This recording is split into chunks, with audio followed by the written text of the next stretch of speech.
अस्सलाम वालेकुम। आज मैं लौकी का रायता बनाना सिखाऊंगी।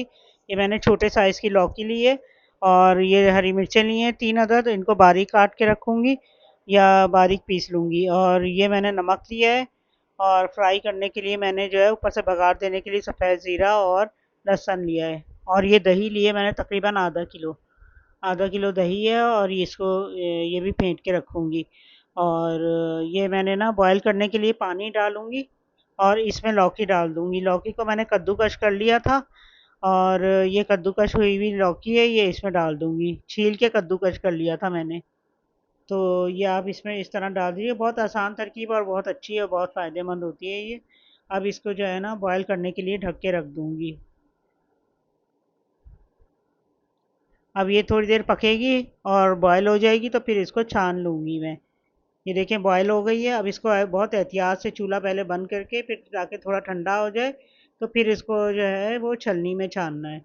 ये छलनी में छान लीजिएगा इसको और इसको ठंडा होने के बाद डालिएगा दही में, वरना दही फट जाएगी।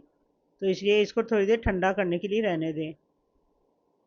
ये मैंने थोड़ी देर के लिए ठंडा करने को रख दिया है और इतनी देर में मैं दही को फेंट लूँगी। ये इसमें ठंडा करने को बहुत एहतियात से रख दिया। और अब ये इसको दही को फेंटूँगी मैं।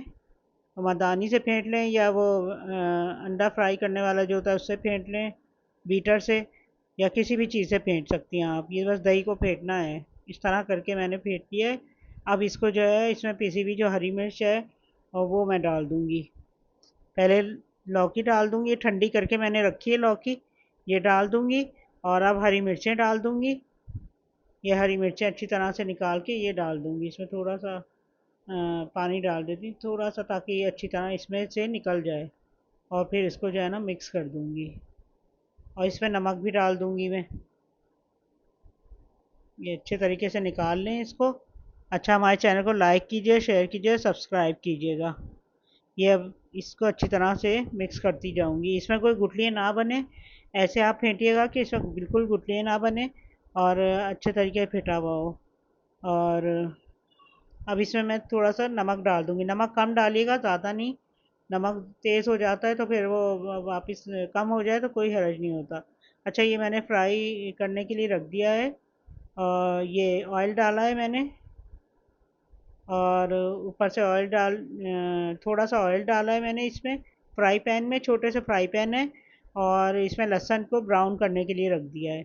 और इसमें लहसुन ब्राउन हो जाएगा तो फिर इसमें ज़ीरा डाल दूँगी। ये थोड़ा सा ब्राउन हो गया है। अब इसमें ज़ीरा डाल के इसको भगाड़ लगा दूँगी उसमें। ये ज़ीरा डाल दिया, इसको लाइट ब्राउन करूँगी, ज़्यादा नहीं देर तक करिएगा, जल जाएगा। अब इसको जो है जो मैंने फेंटा हुआ था दही, और उसमें डाल दिया है। ये हमारा रायता तैयार हो गया है। और ये देखें, ये भगाड़ दे दिया। बहुत अच्छा होता है, बहुत मज़े का होता है। चावलों के साथ, रोटी के साथ खा सकते हैं और ये तो रूखा भी खा सकते हैं, बहुत अच्छा लगता है। और ये वैसे भी मैदे के लिए भी बहुत अच्छा है, ठंडा है। ये गर्मियों में आम तौर पे ये बच्चों को भी खिलाएं तो बहुत अच्छा फ़ायदेमंद है ये। और बहुत मज़े का लगेगा। और ट्राई ज़रूर कीजिएगा और हमें बताइएगा, आप अपने राय हमें ज़रूर दीजिएगा। ये देखें, ये बहुत अच्छा लग रहा है। कि अल्लाह हाफिज़।